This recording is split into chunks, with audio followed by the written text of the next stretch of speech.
ओडिशार चाषी भाई चाष जलसेचन अपेक्षा मौसुमी वर्षा उपरे अधिक निर्भर करथांती किंतु मौसुमी वायु विलंबर आसी थाए बेले मौसुमी वायु दुर्बल हो जाए किंतु चलित वर्ष 2024 मसीह दक्षिण पश्चिम मौसुमी वायु स्वाभाविक ठारू गोटे दिन आगु केरल छुईबार संभावना रही जहाँकि मे 31 तारिख सुधा केरल छुईबार संभावना अच्छी बोली पाणीपाग विशेषज्ञ कहते तार 8-10 दिन पर जेपरिक जून 10 तारिख बेलू यह ओडिशा छुईबार संभावना रही छड़ा वायुमंडल मध्य और उपरी भागर सक्रिय निम्नरेखा चाप प्रभाव में किसी स्थान में वर्षा हो सारी तेणु मौसुमी वायु आसा पूर्व आम जमी को प्रस्तुत करने दरकार अच्छी मोरविंद साहु कृषिविद कृषि संपदा कार्यक्रम को आपण स्वागत तेज आसते जाना मौसुमी वायु आसा पूर्व जमी को किपर प्रस्तुत करवा जहाँकि वर्षा पानी को धरी रख वर्षा पानी धोई होनी ता छड़ा माटीर उपरी भाग में जो सार अणुसार रही ऑर्गेनिक कार्बन बा जैविक अंगारक रही नष्ट होगा देव ना अर्थात उर्वरता को संरक्षित कर रखा जाय परिबो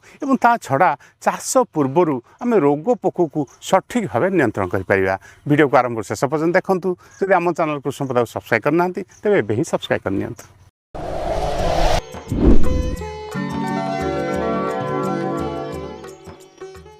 सफल फसल उत्पादन आधार है जमी प्रस्तुति उत्तम जमी प्रस्तुति अर्थात माटी फसल को धरी रखिबो एवं माटी जो सार अच्छी अणुसार अच्छी ये गछ को जोगेदेव ता छड़ा माटी थिबा विभिन्न पोकर पिपा एवं रोग को सठिक भाव नियंत्रण कर जाय परियो। जमी को एभली प्रस्तुत करिया जहाँकि जमी को घास मुक्त रखिबो आर्द्रता को बजाय रखिबो सार एवं अणुसार को जमीर सबू जगह को सामान भाव जोगे दे पारिबो ता छड़ा जमी विभिन्न पोक एवं रोग को सठिक भाव परिचालना करि ये सब समस्या को समाधान करने आमको खराटिया चाष करने आवश्यक रही। खराटिया चाष फसल को बहुत फायदा दे थाए किंतु बेले बेले यह फसल को अनिष्ट करिथाए।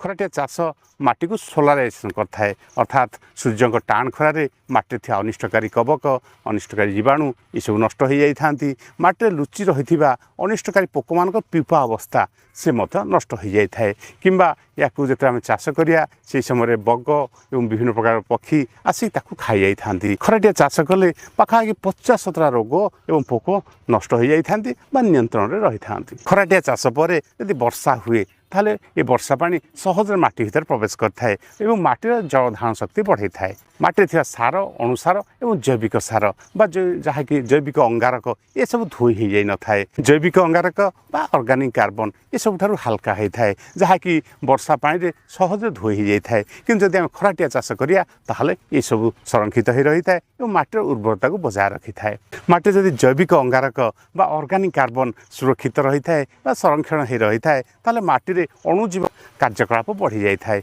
एवं माटी जो सार अनुसार पड़ रही से गछ को द्रवीभूत कर जोगे दे थाए। ठीक सेपरी खराटिया चाष करने फल माटी थी घास माटी भीतर पोती हो जाए एवं सड़ी जाए जहाँकि जमी को सीधा सड़क जैविक सार जोगे दे थाए। खराटिया चाष करने फल फसल को सीधा सड़क एत प्रकार फायदा दे थाए किंतु जदि जो समतुल न रहे बा जदि स्लोपी रहे गोटे कड़ को स्लोप रहू कि दुई कड़ को स्लोप रहू ताहले कि लाभ बदल ये क्षति होता है। से परिस्थिति रे आम खराटिया चाष कले आमको अधिका फायदा दे न थाए कारण जदि वर्षा हुए ताहले से पानी गड़ी जाए थाए तेणु माटी जो सार रही अणुसार रही ये सब धोई हो जाए एवं